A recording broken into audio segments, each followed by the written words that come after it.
Hey, Stephen. Episode 8. That's right. So today we're going to talk about something called co-creation, which is a tool that is an innovation creator, value creator. I love it. Stephen, you are an expert in voice of customer initiatives, and co-creation is a tool for executing that. Data Storm Technologies is an example. And we know you're a proponent of co-creation. You're on a list. So what can people quickly learn about co-creation? What do they need to understand about co-creation? They need to understand that co-creation really creates innovation. And innovation is something that all companies need that want to move forward and succeed long term. You can't be stagnant and stay with what you were doing or are doing forever. And innovation is key. And the co-creation is key. And co-creation specifically being getting people from outside of your organization, as well as those within your organization, employees, and people on the outside, stakeholders, loyal customers, suppliers, vendors, maybe channel partners, depends on your type of business, but getting them together and in a setting where there is communication about the product, the service offering, even business processes and things like that can be improved, and using that information and that dialogue, and I do mean dialogue as far as give and take, not just listening to learn, which is very important, but going back and forth. I mean, keeping the communication flowing is really important. And a lot of companies of all sizes use co-creation and the process of co-creation to drive innovation, to create value, which is important. Who are you creating the value for? The people involved in the co-creation team. And if you have the people that you're creating value for as part of that team, that's the hot ticket. Okay. So that speeds up bringing newer, better, bigger, faster to market. Yeah, and it takes away that operating in a vacuum type of thing. So if you include the people that you're creating value for in the process of creating value, you're really enhancing your ability to create that value, because the people who you're creating value for have a say in what you're doing. So you're not operating in a silo or a vacuum and thinking, gosh, if we do this, customers are going to love it. They're going to embrace this. And, a lot of this goes back to the things I talk about all the time regarding voice of customer programs.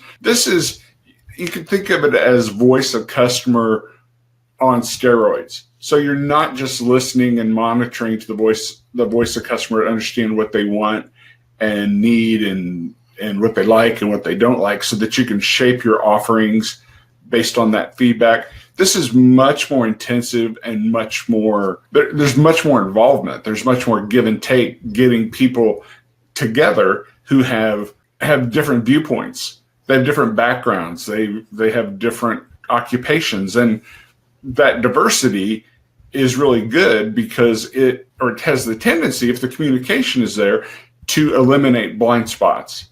And by that, I'm talking about using the analogy of driving in our car, and we're going to change lanes, and we check the rearview mirror and we check the side mirror, but there's still a blind spot. So if you don't turn your head and look in the blind spot, you may have a collision and sideswipe the car next to you. However, if there are people around you who see that because of their perspective, that there is a car in your blind spot, and they say, hey, Jason, watch out. So that's an example of having a multitude of people with different backgrounds with different perspectives, seeing things from their perspective, which is different than our own, collaborating and throwing their ideas in. And, every idea won't be a great idea, but all the voices will be heard, and the good ideas tend to percolate up to the top. Okay, so this isn't about lecturing, because that's a one-way process, right? This is about communication, and whoever's in the car with you, they have to tell you, hey, there's a problem coming, or I see something that could be improved. Well, and to that point, Silence is not good enough. They can't just know it in their head. There has to be that dialogue. Right. And to that point that you just made, or the analogy about them in the car with you, these people are outside of the car as well, because they're outside of the organization. So to stick with your analogy, there are cars that surround you that are all part of this team. And there's some that are behind you and to either side. So they see things that you are not seeing. And with that constant communication going, there shouldn't be an accident. Right. So this is all about getting outside your own head, basically, getting into a different perspective, which enables you to solve problems faster and see issues that you wouldn't otherwise see. Exactly. And to innovate, to come up with product ideas that the market will embrace, because there have been many hands on deck, so to speak, from the beginning, from the inception of the idea and the development of it, to figure out everything from, ergonomics to price to utility. It goes to the two heads are better than one, and 10 heads are better than two, and take it from there.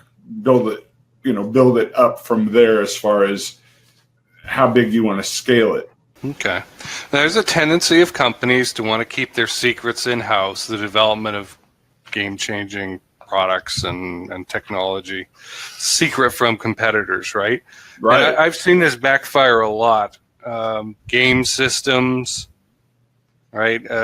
People who want to keep software proprietary instead of making it open source. We've seen that a lot with app design, right? If we don't give the market the toys to use, essentially, they won't adopt it and they won't use it, right? So yeah, you may maintain the toll booth level of control, but if nobody uses it, what's the point? You're not generating any revenue.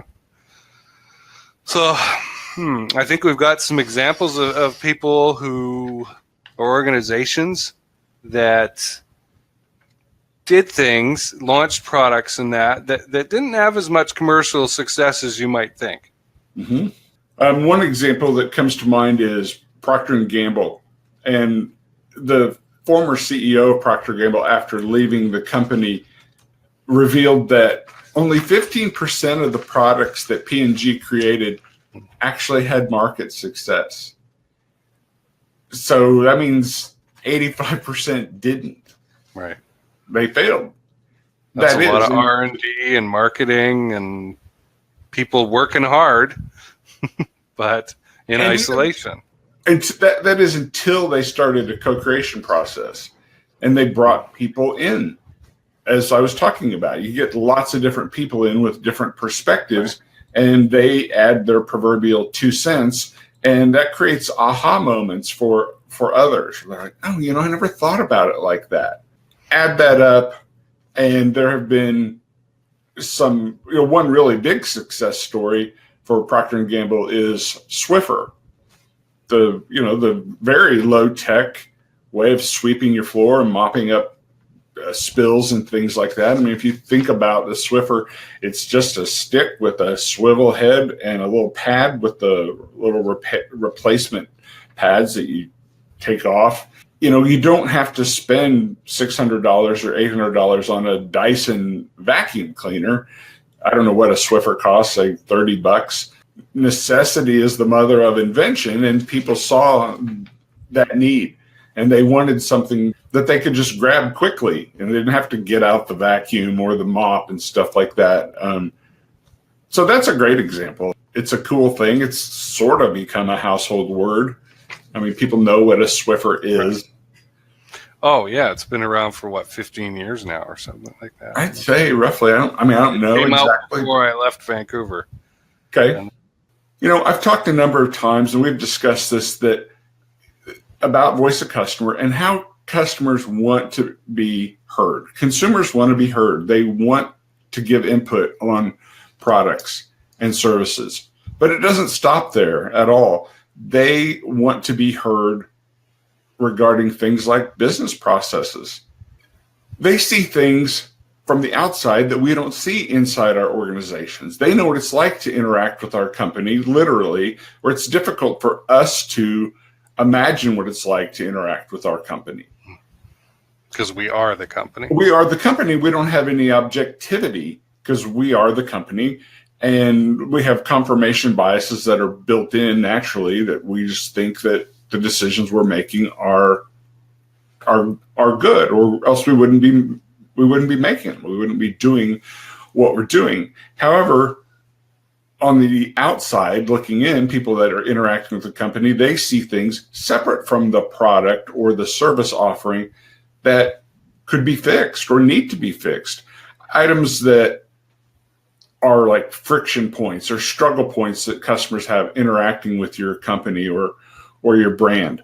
Having that voice of customer in as part of this co-creation process is really key, because you don't want customers to go away because it was problematic to deal with you and you didn't realize it was a problem. So having that awareness from the outside is very beneficial and should be paid attention to, and made sure that this isn't just one person complaining who's never happy about anything, that you find out through some testing and getting that voice of customer and co-creating that this really exists. This is a problem, and we didn't know that it was a problem.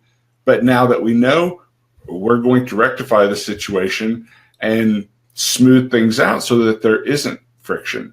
And as you know from previous shows, it only takes often one bad experience that a customer has with a brand or a company, and they hit the eject button and they're gone. There's just too many other choices, too many other brands, too many other offerings to choose from to deal with or put up with a company that's difficult to deal with. So big names, big brands, Coca-Cola, Intel, Lego, IKEA, Disney, Sony, and yes, Apple. So what were they doing here? Integrating, like you're talking about? They were doing co-creation. They're bringing people in of all walks, employees, loyal customers, suppliers, channel partners, getting them together in whatever size environment, as far as the physical space, to accommodate this kind of dialogue and this kind of give and take. Of course, it has to be led by someone, and someone is a champion of it, and that is their whole role, is to get this process going. Philips is a huge proponent of co-creation, and Philips is the Dutch technology company that co-created the compact disc. No pun intended on co-creation, but actually it was. They created the compact disc in conjunction with Sony in 1983. But they're more known for their lighting, light bulbs, but lighting systems and things like that.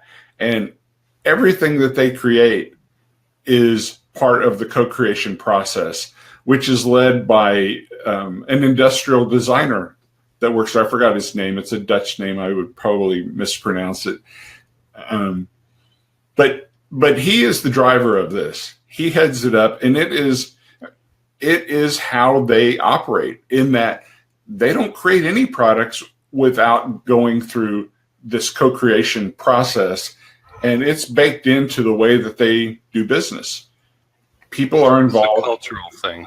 It's a cultural thing. People are involved from inside the organization, from outside the organization, from inception on. Okay. We know that co-founders of Sony and Apple have famously claimed how their companies didn't use research with their product development process. And of course, We know that's sort of nonsense. What they were actually doing is they just didn't use traditional focus groups, questionnaires, but went and actively solicited this input from people outside the organization to drive innovation. It wasn't like somebody was up in some lab or in an ivory tower and popped out with the iPhone or something like that. There was a lot of co-creation going on there. That's right.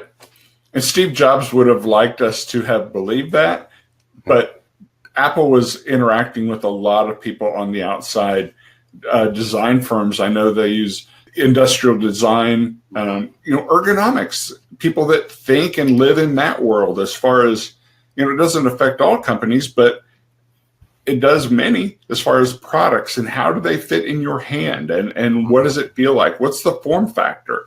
Is it awkward? Is it cumbersome? We all don't have that perspective, which is the point of this, is the diversity of the people in the group and their different perspectives. Eliminate those blind spots and provide those aha or eureka moments where you realize, wow, I wouldn't have thought of that on my own. And we as an organization wouldn't have thought of that on our own had we not incorporated people from outside the organization to help us co-create. And the whole goal, again, is to drive value and to innovate. Customers really are impressed by innovation. They, as a whole, they think it's cool. Right. Now, I spent most of 2016 working for a change management consultant who only worked with businesses in the tech field of 1,000 people or larger. Wow. And he would go in and lead these sessions. And you and I have discussed that, but I'm mentioning this to our audience because I want them to understand. He would go and get a division or a department or something like that, or a work team together and start creating, and leading co-creation processes with them. And the reason for this was resistance to change was the number one problem these businesses were having. It was where they would lose all their time and their resources, and the friction would cause fighting amongst staff and even end user customers, right? So by getting the participants to create a solution that wasn't dictated from the top down, and I think that's really important here. Right? This is the principle of co-creation. The buy-in, the personal sense of ownership that those participants had, right, just made the resistance go away. After all, if you help create the solution, are you going to resist it? No. Right? On the implementation phase, you're the one who did it. You're actually going to have reasons, emotionally based reasons, to make this thing succeed. And so there's a statement here, participation is the new brand loyalty. And I can see how on a consumer level, that would work, right? That does work. Just the same as these guys and their big tech companies, right? If they participated in the solution, they had buy-in, and that would create loyalty to the solution instead of resistance. No, we don't want that, right? No, we do want, I'm personally involved in it, and therefore I want it to succeed. Participation on the consumer level is kind of a pride of ownership, right. I think is what you're referring to, which, like you said, dissolves that reluctance to change. Because, I, figuratively speaking, I had a hand in creating this. So, I believe. So I guess I'm going to buy it. I guess I'm going to buy it. And as an employee, I guess I'm going to be an advocate of it. I'm going to speak highly of it and be a brand loyalist on the inside, or an engaged employee. And there is a lot of research and studies that indicate engaged employees really drive up customer experiences that company delivers. And as we know from several of our episodes, that customer experience is where companies are competing now. It's not on price. It's not on quality. Results. I'm sorry. Right. And where you can get the biggest results. Right. It's not so much quality. It's not so much price. It's that experience that you have with the company. And that goes for B2B companies as well. It's not just B2C, which a lot of people think is the case, and it's not true. So that's really interesting about 1,000. I mean, companies of 1,000 or more, because obviously you can't have a dialogue with 1,000 people. Right. So come on into the auditorium, the Pacific Coliseum or something like that. 13,000 people could fit in here, and let's talk. So how did they break it down in that instance? Yeah, they would do work teams or departments usually. And everybody had a say in the department, or were there certain Absolutely. Oh, you want everyone to have a say. Otherwise, you're going to get resistance. It's not mine, so I'm going to blow it up, you know? I was hoping that was the case with this individual and what he did. Right. No, and he was interested in getting that quiet person to give their input, right? And not just listen to the loud people. Right. So that was cool. So so customers and employees want to participate in the future of these brands that they care about the most, right? Well, and like I said, channel partners, they want you to succeed. If they're part of your distribution apparatus, suppliers, they want you to continue being a customer so they can have things to sell you. If you go away, then they lost that account. So it's really important to get back to that analogy about missing the blind spots. Having all those perspectives provides the vision or the insights. Insights is a better word that you wouldn't have had on your own. And it's kind of commonsensical, but we get so wrapped up in what we're doing and working on our businesses and in our businesses that we don't always think about that people in other walks of life that are somewhat related to what we're doing have different points of view, and their points of view can often be really valuable. Right. Yeah. Just because we're running the thing doesn't mean that we know everything about it, or the tendency is to get so siloized and go, I'm the one who knows. I'm the one who has to deal with this every day. I'm the one who's firefighting. What the heck do these guys know? Well, they might know something that would save you all that trouble. The evidence with co-creation proves that it will save you all that trouble, and it will greatly enhance the likelihood of success when the product does go to market, when the company does take the product or service to market, because of all that insight in the development, in the processes, in the price, even in the marketing. Co-creation is used in marketing as far as marketing campaigns, and with the same thing that you were talking about, as far as that mindset that, well, I'm the CMO. I've been a CMO personally a number of times, and if I had the mindset that, well, I know everything, I mean, that's really presumptuous for one thing, and it's very egotistical because no one knows everything. I certainly don't. But get that feedback. Get feedback from the market, from employees, from stakeholders, and customers. My gosh, loyal customers have so much that they want to share. And it's usually really, really valuable information. Right. I mean, even getting it down to a tabloid level, we are all aware of the celebrity who has a bad time and maybe gets into problems that they shouldn't, and then goes to rehab or counseling or something like that, and then they're back on the cover 6 months or a year later, all fixed up, right? And so people tend to be very forgiving if you're willing to acknowledge, hey, we made a mistake. Would you help us come fix it? You're going to get a lot of good conciliatory input from that, as opposed to the general tendency, which I see a lot, which is to try and create a wall and say, we're perfect, which is a lie. Nobody's perfect, right?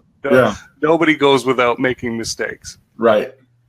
So co-creation is a very valuable way of I was going to say maneuvering, but that sounds tactical. No, like this is strategic, right? This is a cultural level thing of steering out of the problem. Right.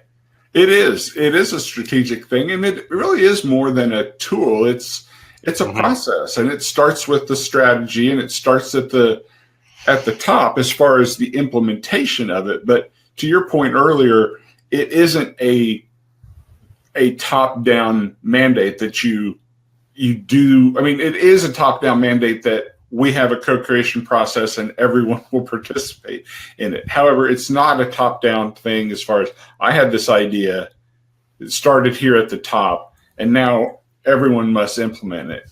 Mm-hmm. It's not to be redundant, but it takes all those people with those different perspectives and that diverse, all the diverse skill sets and perspectives that are very different than our own. Right. Creative. Yeah, and we've seen over the last 20, 30 years that command and control management styles start to fade. Organizations become flatter. And right. This is a tool for successfully implementing that and getting there. Right. But it's kind of feedback as well. It will also result in those things. Mm-hmm. So it's pretty powerful. And I think it's important to note that co-creation is not just for these big companies we've been talking about. Companies of any size, even small startups, can implement co-creation and benefit a lot from it simply by involving the people around you. Absolutely. It's not hard to implement. I'm sorry? It's not hard to implement. No, it isn't. It's a mindset thing. Mm-hmm. It's not difficult to implement. It's to your point about reluctance to change. That needs to be overcome in the minds of, say, the founders of a startup, a 3-person or 5-person company. And back to DataStorm, the example of my company. We started out with myself and 2 partners and my wife, and that was the company. But we didn't just rely on our own knowledge to develop the software. We got lots of input and solicited, and we're wide open to it, hungry for it, thirsty for it, solicited it. Please tell us what you like, what you don't like. What are you looking for? What features would you love? What features that are in do you not like? What do you hate? What is it like to do business with us? Or didn't ask it like that, but what don't you like? Where are the problems? What can we fix? Man, people rise up to that. They want to be heard more than ever, as we've talked about with Voice of Customer and talked about that just a bit ago in this episode. People want to be heard, not just about the product and service that you offer. They see things that you don't, that it irritates them. But if they really like the brand, for whatever reason, they don't move on because the problem's so bad. They're like, all right, I'm out of here. I can't deal with this. They want to help you with the solution. They become vested in it, as you mentioned. Yeah, only the most vicious little person wants everyone to fail. Just about everybody, even an annoyed customer, does want you to succeed, provided you treat them the right way. Yeah. Which is, oh, wow, I'm sorry, Stephen. Looks like we screwed up. Would you help me fix this? I'm totally open to hearing your feedback. Don't hold back. Yeah. Tell me the truth. So testing the market. Mm-hmm. How can we use co-creation to, effectively come up with a prototype, let's say? Well, really just through the processes that we've been talking about. So you have a concept. There's an idea that we have a product or service that we're going to bring to market because research has shown that it's an underserved market or something to that something to that effect. And developing a prototype or starting with a prototype and doing different iterations of that prototype is a way of testing before you go to market so that you get the product or service offering refined to the point where it is most likely or has the highest odds of being adopted and embraced by consumers and by the market per se. So you're doing a lot of internal testing before you even take it out to market, to test market there. I see this sort of accidentally done, like not deliberately co-creatively, but it happens in the software market where a software company will go around and find a few beta testing companies Uh-huh. and say, look, I'll let you get in for free or a discounted rate. I've got this basic idea. You help me with those finer points that we've talked about, and we'll actually build something companies like yours will really use, as opposed to what I think in my ivory tower Right. you need. Right. And that makes it so much easier to go out to market and sell it at full price after, because it's already got features and benefits built into it that they will really use. There's a part of that that you're referring to after beta testing that is referred to as delta testing, where you go to a large organization with the scenario that you just described to say, okay, we had a lot of individuals beta testing this, and they've been hammering on it for bugs and finding problems and making suggestions. But now that we have it to the point where it's pretty viable and we think it's ready for prime time, you have a couple companies that you give it to for free or with the promise that they get a huge discount. And I'm talking about companies that have, at least a couple hundred users, and they're using your software in their enterprise, in their environment. And you get so much more perspective, so much more feedback, because it's being used in a setting that's very different from a single user looking for bugs. And that's a great way to do that refinement and add enhancements where they say, it really works well, except for this. And that is wonderful 50 information. People told us so this month. Yeah, that is wonderful information. That is not cringe-worthy information that does really well, except for this. That's where your ears should really perk up and your mind should perk up, and you really pay attention that, okay, so tell me about that. How does that work? Get that dialogue going. How does that work? What about it do you need, and what would it do if it did that? Like, what's the end game for that particular thing? Having that information causes, again, those eureka moments, those aha moments, like, oh my gosh, other companies would benefit by this as well. So while time to market is always important, it's better to take the time to flesh these things out and get your product and service as robust as possible before you go out and, unveil the product, the service, and do the official launch. Ta-da, here it is. It's all part of co-creation. I kind of think of it, like I said, as voice of customer on steroids. Once you get your voice of customer program up and rolling, so it's rocking and rolling, you can then move on to co-creation and enhance your offerings even more and have great success with it. Right. And at the same time, you'll excite your employees, the morale will go up, and emotional investment, I think, is key. Emotional investment in a project or a network or a community. A lot of what we're talking about comes back to community, doesn't it? It really does. And, and you hit on the key word about emotion, which we've talked about before. Excuse me. And emotion is the reason that this applies to B2B as well, where people tend to think, or typically think, that it doesn't, because it's a company. But companies don't buy products or services. Individuals within the company buy products and services. Right. And as individuals, as people, they have emotions. And they make decisions that are driven by emotion as well as by logic and rationale, having rationale, but more so by emotion than they want to admit or realize. Okay. Customers follow brands that get to them on an emotional level. Right. I think that's a principle that can be made use of here. Absolutely. If you want to expand your customer base, how can co-creation be used to do that? Well, I'm imagining you could start with involving that target market. So, yeah, that's exactly right. Get them involved. My goodness. Get them involved. Get as many people into the community as possible. And invite them into your company, literally. Not all of them, of course. Logistically, that's not going to work. But if you can get them in behind the velvet rope, so to speak, so that they are in your organization or in your facility proper, and working to facilitate things together. Mm-hmm. It's just amazing. They love it. They absolutely love it. And they love the recognition, even if it isn't public recognition, just that you're acknowledging them. You're looking to them for feedback. You want their input. Right.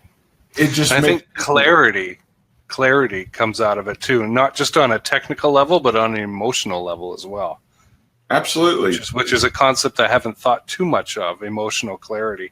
Because when you are clear, though, I know this as a copywriter and as a group manager and that, when you are clear on the emotional direction you're going in, that attracts more like-minded people. Sure. So there's a good way to grow your brand as well. Well, I think we can wrap up there, Stephen. Mm-hmm. We've talked a lot about co-creation and the innovation process. If you're looking for a viable way to make your company innovation process more effective, you can start collaborating with co-creation, and you don't have to wait till you're at the 1,000-person mark. No, you can do it right now with what you've got and who's around you and your suppliers and your customers and your neighbor. You can build a community and cultivate these important values, which we were just talking about, that emotional clarity, right? Stephen hasn't talked about this, but I will. Stephen has come out with a new offer. It's worth a good $500,000 in benefits for the right kind of company, depending on how big your company is. And I think that if you're ready for implementing the voice of customer principles that we've been talking about, there's 4 pillars to the program that you should talk to him. And the way to do that is to go to stephenmonaco.com and get on that contact page. Although I think if they go try and find you through Facebook or something or LinkedIn, you're not going to complain either. Not at all. And I have a very active on Twitter, a direct message on Twitter, or even just a tweet to me. I'm very accessible. You can reach me. Yeah, I'm really excited about the Voice of Customer program that we've put together and the benefits that it brings, and the ROI has the potential to be huge. Tremendous. Yeah. All right. Well, I think we can finish up there. All right. Well, thanks again, Jason, for hosting another broadcast of Future Now, number 8. You bet.